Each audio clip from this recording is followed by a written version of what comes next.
इन आँखों ने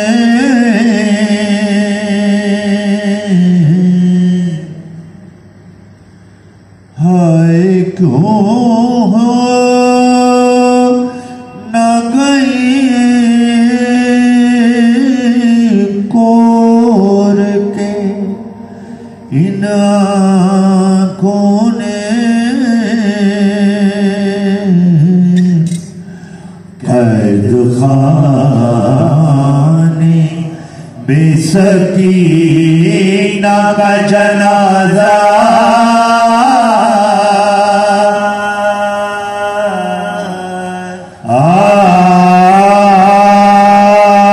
देखा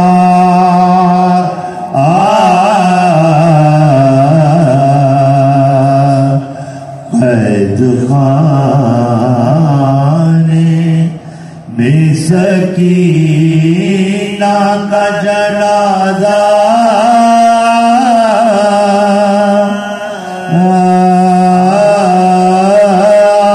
देखा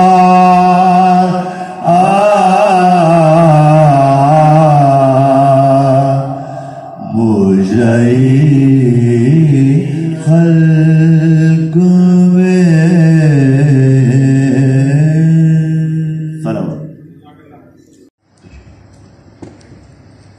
नई अली साहब आइए ना।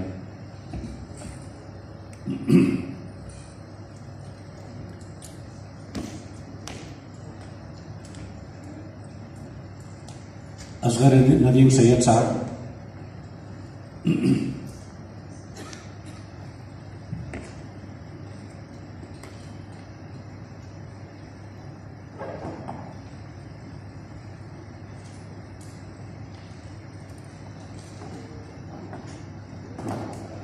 करीब आ जाइए माइक्रोफोन के लिए।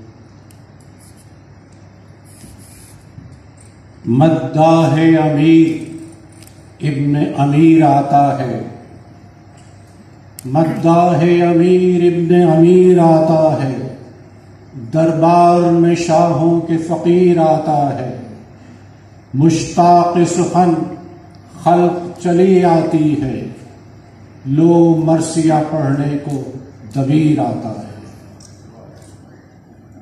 आज हम उर्दू शायरी की 35 बड़ी सिन्फों में से एक बड़ी सिन्फ मुशायरे पे मरसिये पे बात कर रहे हैं।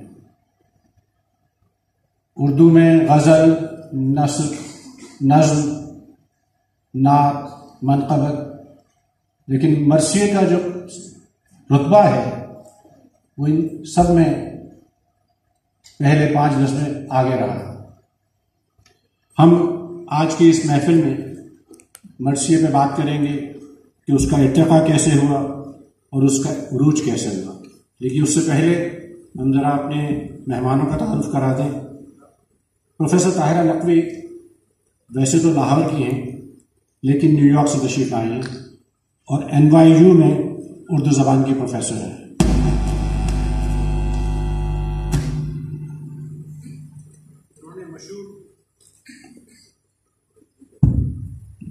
उन्होंने मशहूर उर्दू शुअरा और अदीबों के तर्जुमे भी किए हैं। खुद भी अफसाना निगार हैं और उनकी किताब का इजरा इस साल लाहौर लिट फेस्ट में हो भी चुका है, आप लोगों ने देखा भी होगा। प्रोफेसर नकवी मुसव्विर भी हैं और उनके फनपारों की नुमाइश लाहौर में इंशाअल्लाह जल्द होगी। उन्होंने मार्केस की बड़ी मशहूर किताब है ऑटम ऑफ द पैट्रियार्क, उसका भी तर्जुमा किया है जो कि अवेलेबल है। उनका दूसरा novel cry of the Nightingale जल्द मंजर आम पर आएगी और आप लोग देखेंगे। अब नैयर अली दादा साहब का तारुफ बड़ा मुश्किल है, आप अपना तारुफ हवा बहार किया। अब नैयर साहब का लाहौर से वही ताल्लुक़ है और पाकिस्तान से जो माइकल एंजेलो का फ्लोरेंस और रोम से था। इन्होंने बड़े काम किए और बड़े मार्केट दुलारा काम किए। इससे ज़्यादा मैं कुछ कहूँगा तो वो नाराज़ हो जाएंगे, इसलिए इतना तारीफ काफ़ी है। और जनाब असगर नदीम सैयद साहब उस्ताद भी हैं, शायर भी हैं, दानिश्वर भी हैं और बहुत कुछ है, वो हम देखेंगे। गुफ्तगू शुरू करने से पहले हम ज़रा मरसिए का तारुफ करा दें कि मरसिया है क्या और उसका इर्तिका कैसे हो। नौजवानों के लिए मैं अर्ज़ कर दूं कि मरसिए को आप एलईजी भी कह सकते हैं।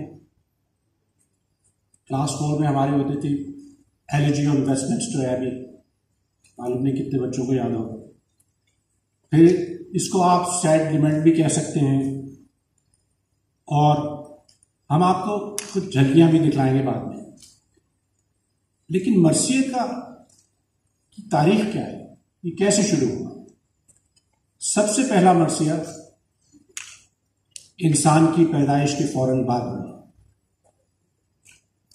हाबील के इंतकाल पर।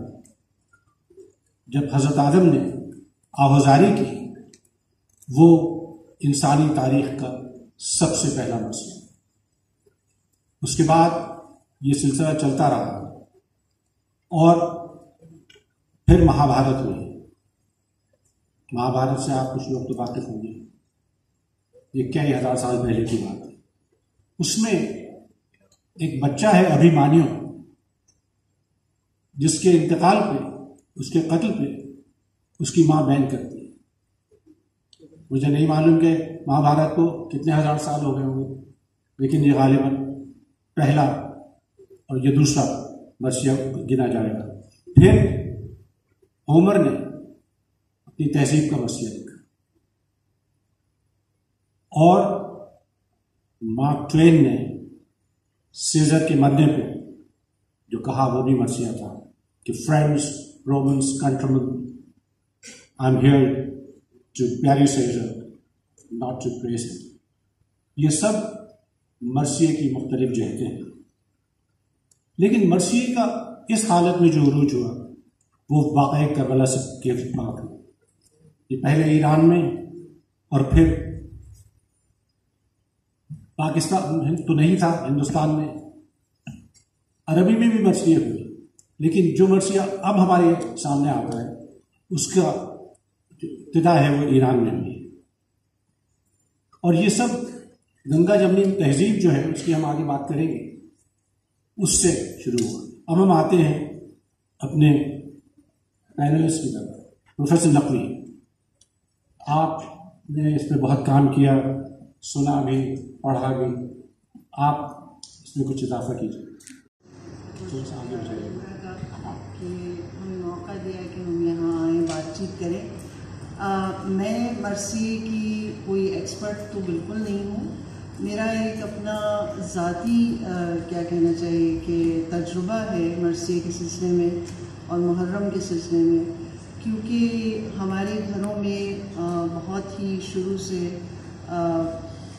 मजलिस जो है वो होती थी और हम सोज़खानी सुनते थे और बड़ों को पढ़ते हुए सुनते थे। तो इस तरह से एक ट्रेडिशन जो है वो सोज़खानी की और मजलिस की हमारे घरों में ऑलरेडी मौजूद थी। और जब हम ज़रा बड़े हुए तो वालिद साहब ने जब इकबाल और हाली और गालिब पढ़ाया तो फिर ज़ाहिर है कि मीर अनीस तो लाजमी था कि वो पढ़ाते और बताते उनके बारे में। तो उस वक्त फिर हमारी उर्दू भी इतनी पुख्ता हो चुकी थी कि हम उस वक्त तक कुछ को कुछ समझ सकते, क्योंकि वो बहुत मुश्किल उर्दू है। तो इस तरह से ये एक तजुर्बा जो है, ये जो एक तरह से ट्रेडिशन है, ये हम साथ लेकर चलते रहे जब तक कि हम अमेरिका नहीं आ गए। तो अमेरिका में इसी तरह से जब मेरे बच्चे छोटे थे तो उनको बिठाकर मैं ये सुनाती थी और जाहिर है कि अंग्रेज़ी स्क्रिप्ट में उनको लिख कर देती थी और वो फिर उसको रिपीट करते थे। बहुत छोटे थे, अभी 10 और 14 इस तरह से 12 साल के। तो फिर मेरी ससुराल में बहुत बड़ी ट्रेडिशन है सोज़खानी की। तो फिर मैंने बच्चों को कुछ उस तरफ लगाया, क्योंकि मैं खुद तो टोन डेफ हूँ और काश कि मैं ऐसा ना होता तो मैं हर वक्त कुछ ना कुछ पढ़ती। लेकिन बहरहाल बच्चे टोन डेफ नहीं थे और उन्होंने बहुत अच्छा सीखा। और वहाँ पर जो इमामबाड़ा था न्यू जर्सी में, जिसका नाम जो बहुत मशहूर है वहाँ पर, तो वहाँ पे हम लोग जाते रहे बच्चों को लेकर। तो मेरे शौहर जो थे वो बहुत अच्छा पढ़ते थे, उन्होंने बच्चों को, लड़कों को अपने साथ लगाया। तो यूँ ये जो ट्रेडिशन थी मजलिस की और मरसिया पढ़ने की और सुखाने की, ये आगे चलती गई। बच्चे बड़े हो गए और पढ़ते रहे। अभी कल ही मजलिस में इस्लामाबाद में मेरा बड़ा बेटा भी आया हुआ अमेरिका से, तो मजलिस हुई मेरी नंद के यहाँ, और वहाँ फिर उसने वो सलाम पढ़ा जो उसको उसके दादा ने 3 या 4 साल की उम्र में पहले पढ़ा, वहाँ कनेटिकट में आ जो मजलिस थी। तो इस तरह ये बहुत ही हमारे लिए तो एक ज़िंदगी का और एक रोज़मर्रा किस्म की चीज़ है कि जहाँ मरसिया है, मजलिस है, वहाँ ज़िंदगी है। देखिए, ये 1400 साल पुरानी रिवायत तो है ही। 1400 साल को इस वाक़े के अज़म नदीम सैयद साहब